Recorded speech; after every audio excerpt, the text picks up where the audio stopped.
बिस्मिल्लाहिर्रहमानिर्रहीम। अस्सलाम वालेकुम नाज़रीन। आइए आज आपको इमली की चटनी बनाना सिखाते हैं। उसके लिए जो अज्जा दरकार है, ये एक पाव मैंने इमली लिए और ये 1.5 टीस्पून चाट मसाला, 1.5 टीस्पून इसौंठ का पाउडर, ये गुड़ का छोटा सा टुकड़ा, 1 टेबल स्पून भुना हुआ कुटा हुआ ज़ीरा सफ़ेद और ये 2 टीस्पून कुटी हुई लाल मिर्च और 1 टेबल स्पून नमक। रेसिपी स्टार्ट करने से पहले मेरी आपसे रिक्वेस्ट है कि आप मेरे चैनल गुलजादीज़ कुकिंग को सब्सक्राइब करें और बेल आइकन को दबाएं ताकि मेरी हर आने वाली नई वीडियो का नोटिफिकेशन आपको सबसे पहले मिलता रहे। चलिए रेसिपी स्टार्ट करते हैं। सबसे पहले मैं इसको भिगो के रखूँगी इमली को गर्म पानी डाल के, फिर आगे रेसिपी शुरू करते हैं।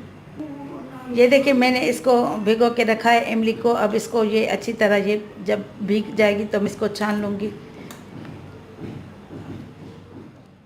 मैंने अब इमली को ये भिगो के इसका पल्प छान लिया है। अब रेसिपी स्टार्ट करते हैं। अब सबसे पहले ये पल्प डालेंगे इसमें पैन में, ये जो मैंने इमली का छान के रखा था। इसको अब थोड़ी आंच में गर्म होने देंगे।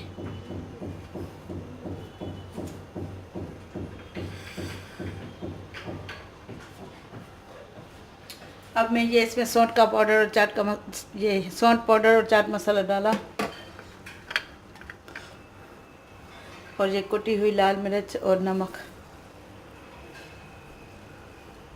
अब इसको पकने के लिए रखेंगे जब तक ये गाढ़ी हो जाए, फिर आगे प्रोसेस करेंगे।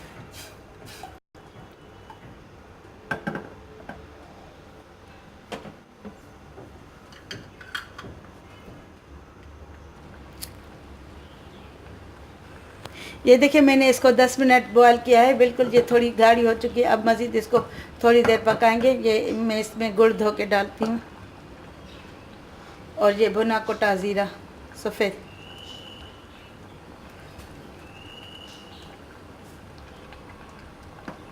अब इसको अच्छी तरह मिक्स करेंगे जब तक ये गुड़ इसमें हल ना हो जाए। थोड़ी सी गाढ़ी भी हो जाएगी और गुड़ भी इसमें हल हो जाएगा।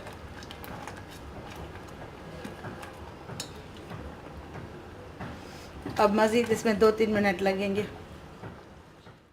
देखें अब ये अच्छी तरह गाढ़ी हो चुकी है। इसमें थोड़ा सा ये गुड़ बाकी बचा है, इसको मैं मिक्स करती हूँ।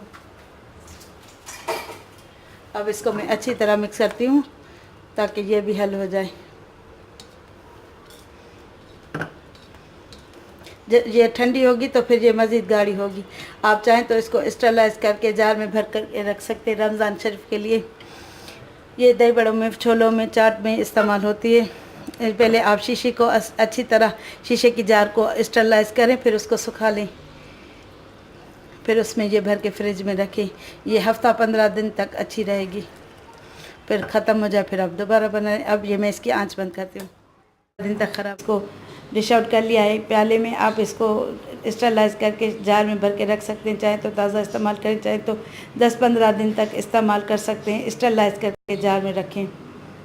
मेरी रेसिपी अगर आपको पसंद आए तो मेरे चैनल को ज़रूर सब्सक्राइब कीजिएगा। अब इंशाल्लाह ताला नेक्स्ट वीडियो में मुलाकात होगी। तब तक के लिए अल्लाह हाफ़िज़।